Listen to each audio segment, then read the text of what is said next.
JEE और NEET और साथ ही एनडीए के जो परीक्षार्थी हैं उनके लिए स्पेशल ट्रेनें चलाई जा रही हैं। दरअसल परीक्षा के लिए परीक्षार्थी काफी तनाव में हैं कि व्यवस्थाएं कैसे हो आवाजाही को लेकर। तो ऐसे में रेल मंत्री पीयूष गोयल ने खुद इस बात का जिक्र किया, ट्वीट किया और जानकारी दी कि परीक्षा केंद्र तक पहुंचने के लिए यूपी में अब 5 जोड़ी स्पेशल ट्रेनें चल पाएंगी। तो 3 से लेकर 30 सितंबर तक परीक्षार्थियों के लिए ये स्पेशल ट्रेनें चल पाएंगी ताकि उन्हें आवाजाही को लेकर यातायात में किसी तरह की कोई दिक्कत का सामना न करना पड़े।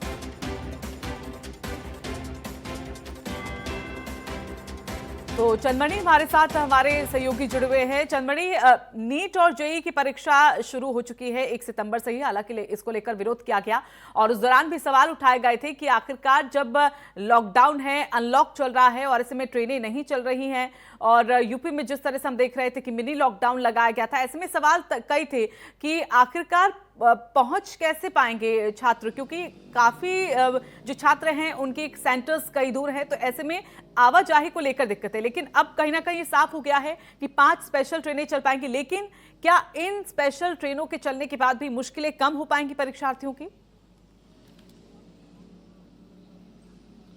जी देखिए, अगर हम बात करें कि आवाजाही की, तो आवाजाही में ज़रूर अभ्यर्थियों को दिक्कत होगी, क्योंकि अगर ट्रेनें एक स्थान से दूसरे स्थान तक ही चलाई जा सकती हैं, पर अक्सर देखा गया है जो सेंटर होते हैं, परीक्षा केंद्र होते हैं, वो काफ़ी दूर दूर होते हैं। जैसे हम लखनऊ की बात करें तो लखनऊ में अभ्यर्थियों ने तो कहा था कि व्यवस्थाएँ बहुत अच्छी हैं, लेकिन उनको सेंटर तक पहुँचने में काफ़ी दिक्कत हो रही थी।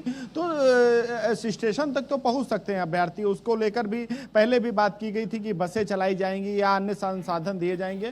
तो जिले से जिले तो पहुंचने के लिए ये व्यवस्था अच्छी है, क्योंकि नीट की परीक्षा होनी अभी 13 सितंबर को, जेई की परीक्षा चल रही। लेकिन जब जेई की परीक्षा के अभ्यर्थी परीक्षा कक्ष से बाहर निकले थे तो वहाँ की व्यवस्थाओं को उन्होंने जरूर सराहा था और उनका कहना था अभ्यर्थियों का कि अगर इस तरह की व्यवस्थाएं होनी थी तो पहले ही परीक्षा करा लेनी चाहिए थी, क्योंकि हमेशा जितने भी अभ्यर्थी निकले जिनसे भी हमने बात की, उन्होंने उन व्यवस्थाओं की तारीफ की, कहा कि जो कोविड की गाइडलाइन है उनके तहत परीक्षा हो रही, लेकिन उनको सेंटर तक पहुंचने में दिक्कत हो रही थी। क्योंकि जेई के भी सेंटर थे जो, अगर लखनऊ की बात करें तो काफ़ी आउटर क्षेत्र में थे, और इसका परिणाम भी ये निकला कि जो अभिभावक पहुंचे उन्होंने नाराजगी जताई।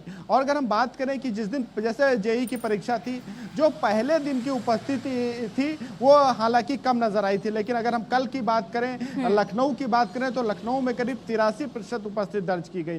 तो ये एक संकेत देता है कि जो परीक्षा हो रही है उससे अभ्यर्थी संतुष्ट नजर आ रहे हैं, बस उन्हें सेंटर पे पहुंचने में दिक्कत हो रही है और उसके लिए वो पब्लिक ट्रांसपोर्ट जो है उसको ज्यादा बेहतर करने की जरूरत है। उम्मीद अब यही की जा रही है चंदमणि की जिस तरह से अब व्यवस्था यहाँ पर की गई है, शायद उससे दिक्कतें थोड़ी बहुत कम हो पाए।